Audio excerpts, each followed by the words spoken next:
Thank you so much, Mr. Harris, for joining us. Very well. You just launched the mid-year update of the World Economic Situation and Prospects report. The economy seems to be doing better, but there are some risks. Indeed. How can we avoid these risks? I think it's less a question of avoiding the risks as it is a question of recognizing them and dealing with them. If we take the question of rising carbon dioxide emissions, we know that in part that is linked to the fact that the overall economy is doing better. It draws our attention to the fact that we need to spend more time decoupling economic growth from carbon emissions.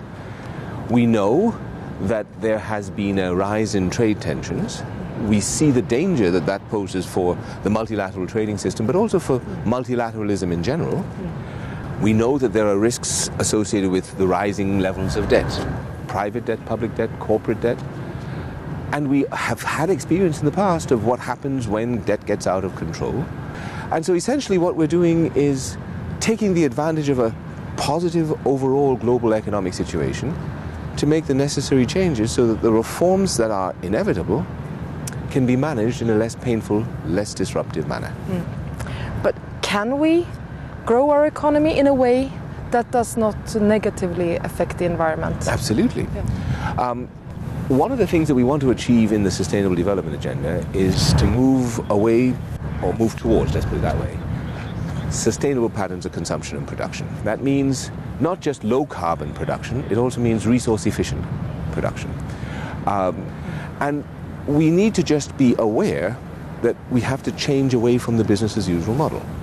Now, this is not to say that we have a solution to everything, but we do have a lot of solutions that are potentially there that we could deploy through the right kinds of investments. And I think that as we make those changes, as we move towards these sorts of new and more sustainable patterns of production and consumption, that in itself will spur further technological innovation that allow us to accelerate the pace of that transformation. The other thing I want to say, though, is that we also have to keep in mind that to date, the economic prosperity that we've managed to generate has not been evenly shared. And so we have seen the widening of inequalities at the national level within countries and between countries. And clearly, that is just as unsustainable as environmental degradation is. It is much less important if your family is poor, if notwithstanding your income level, you still have the opportunity to get a university education. It is a serious problem if, because of your level of income, you're excluded from that opportunity, because it's the education that makes it possible for the next generation to do better. Where do we stand in our efforts at the moment to fund the Sustainable Development Goals? I think there's been good progress, but of course it's not yet enough. We see, for example, the official development assistance has strengthened, but official development assistance is really small by comparison with the requirements for the investments that we need.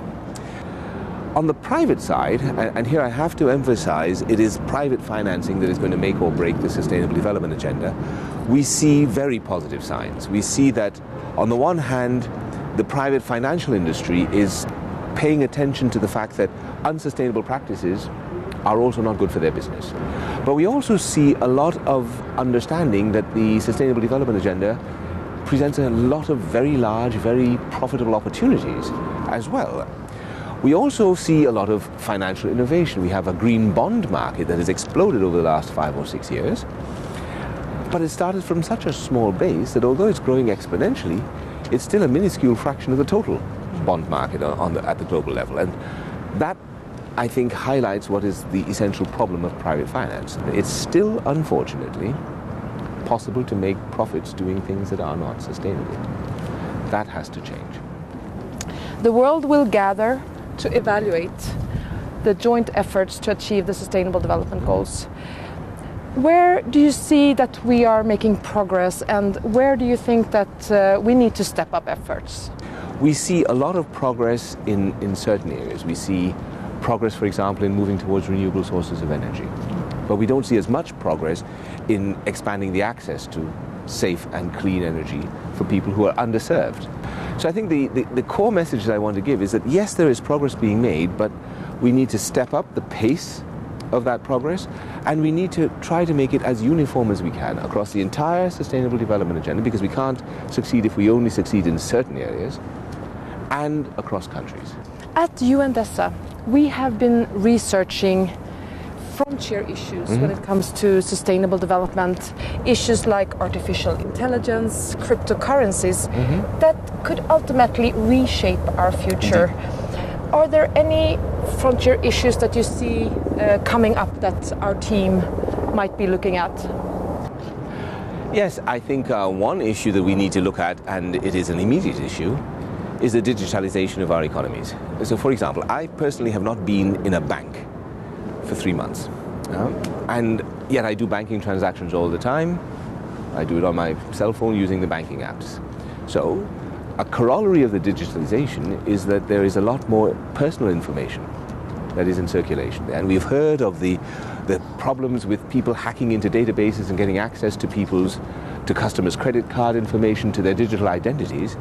And this can be a major cause of concern, especially in countries where the cybersecurity apparatus isn't as developed as it needs to be and will eventually have to become.